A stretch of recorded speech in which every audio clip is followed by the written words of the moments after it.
इंसान हालात के सामने मजबूर हो जाता है, कभी अपनों के सामने तो कभी परायों के सामने। इंसान को मजबूर देखकर कभी कभी मालिक भी मजबूर हो जाता है, क्योंकि जो कुछ भी होना है प्रारब्ध के अनुसार होना है, और मालिक की मजबूरी यह है कि वो प्रारब्ध में हस्तक्षेप नहीं कर सकता।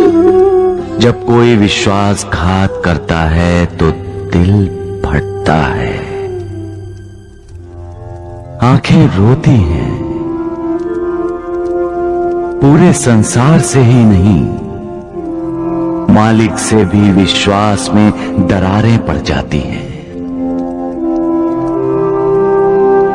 लेकिन मालिक पर अपने विश्वास को कभी डोलने मत दो।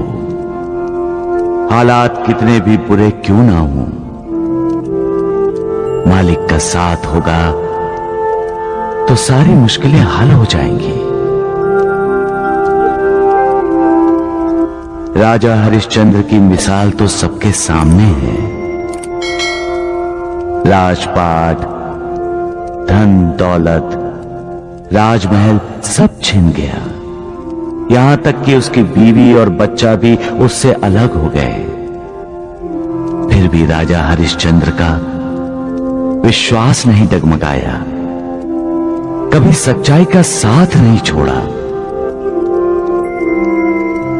सच क्या है? सच कौन है? सच ईश्वर है, सच भगवान है, सच मालिक है। बस एक वो ही सच है, बाकी सब मिथ्या है, झूठ है। हर चीज का अंत है, उसका नहीं। वो अनंत है, सब जानते हैं। फिर भी जमीन, जायदाद, जेवर, धन दौलत इकट्ठी करते रहते हैं, प्यार करते हैं उसे। हालांकि सब जानते हैं पैसा इंसान को लालची बनाता है, स्वार्थी बनाता है।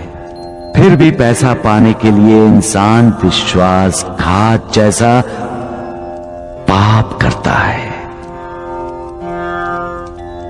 प्यार करना है तो मालिक से करो।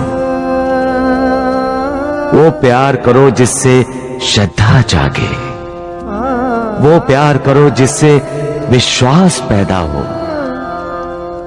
वो प्यार करो जो पुण्य दे। वो ही पुण्य तुम्हारा उद्धार करेगा।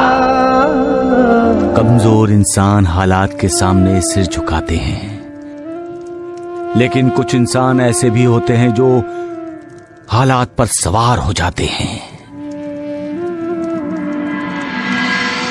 बाजी, हालात के सामने मजबूर होकर बच्चों को अपने से अलग करके उन्हें त्याग देना, ये फैसला गलत था।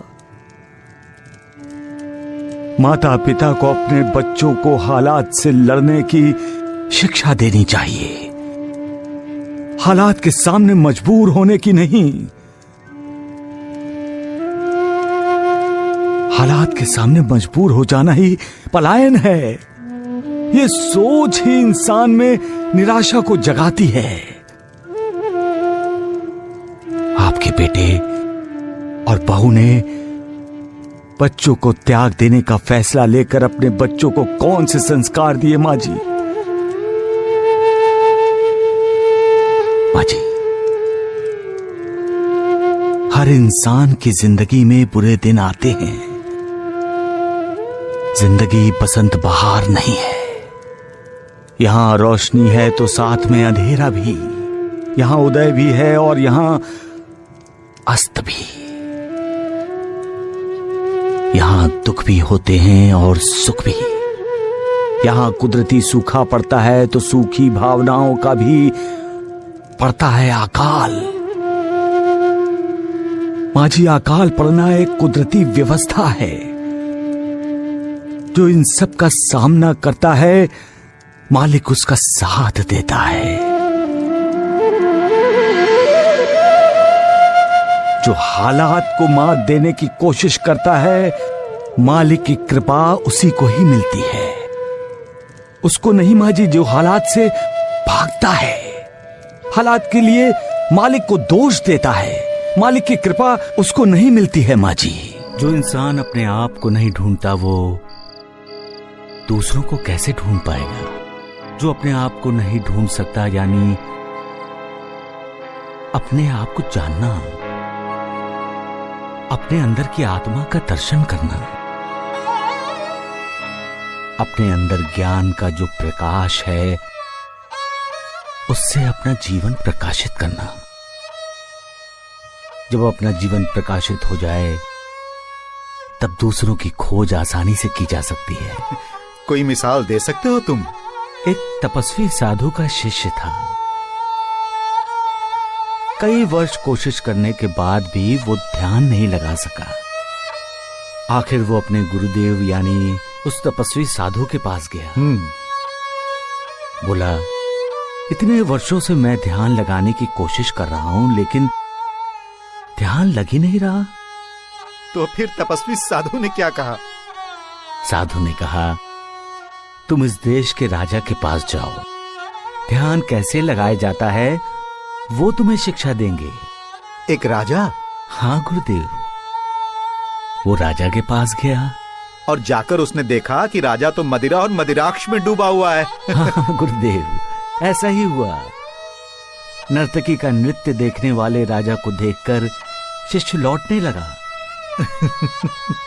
तो राजा ने उसे रोका, और जब उसे ये पता चला कि शिष्य को साधु ने भेजा है, तो उसने शिष्य को कहा कि अब आए हो तो हमें आतिथ्य सत्कार का अवसर दो, यही? बिल्कुल ऐसा ही हुआ गुरुदेव। आराम शिष्य ने कभी देखा नहीं था, उसे देखने को मिला, उसे अनुभव करने को मिला। और रात के भोजन के बाद जब उसे भव्य और ऐश्वर्य संपन्न शयन कक्ष में सोने को मिला, तो वो जी भर के सोया होगा, और क्या? नहीं गुरुदेव, शिष्य एक पल के लिए भी नहीं सो सका। क्यों? क्यों नहीं सो सका? क्योंकि जिस पलंग पर वो लेटा था उसके ऊपर एक बहुत नाजुक धागे से एक तलवार लटक रही थी। ऐसा लगता था किसी भी वक्त धागा टूटेगा और तलवार सीधी उसके सीने में घुस जाएगी। कहानी का ये मोड़ अच्छा है साईं। सुबह हुई, राजा आया। उसने विनम्रता से पूछा, महात्मन, आपको नींद तो ठीक से आई ना? शिष्य ने कहा, राजन, इस लटकती तलवार ने मुझे रात भर सोने नहीं दिया। सोना चाहता था, नींद भी आ रही थी, लेकिन बार बार लटकती तलवार याद करके आंखें अपने आप खुल जाती थी। तब राजा ने क्या कहा? राजा ने कहा, मान्यवर, ध्यान ऐसे ही किया जाता है। ध्यान करने के लिए आंखें बंद करके पद्मासन लगाकर बैठना ही आवश्यक नहीं है। ध्यान का अर्थ ही है सोते, जागते, उठते, बैठते, हर पल, हर समय उस परम ब्रह्म परमात्मा का स्मरण करना। बढ़िया, बहुत बढ़िया साईं, बहुत बढ़िया कहानी सुनाई तुमने, वाह।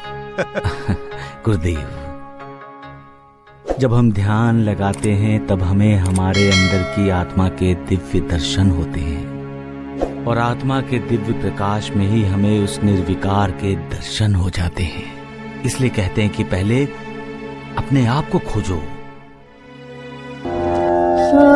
सबका मालिक एक।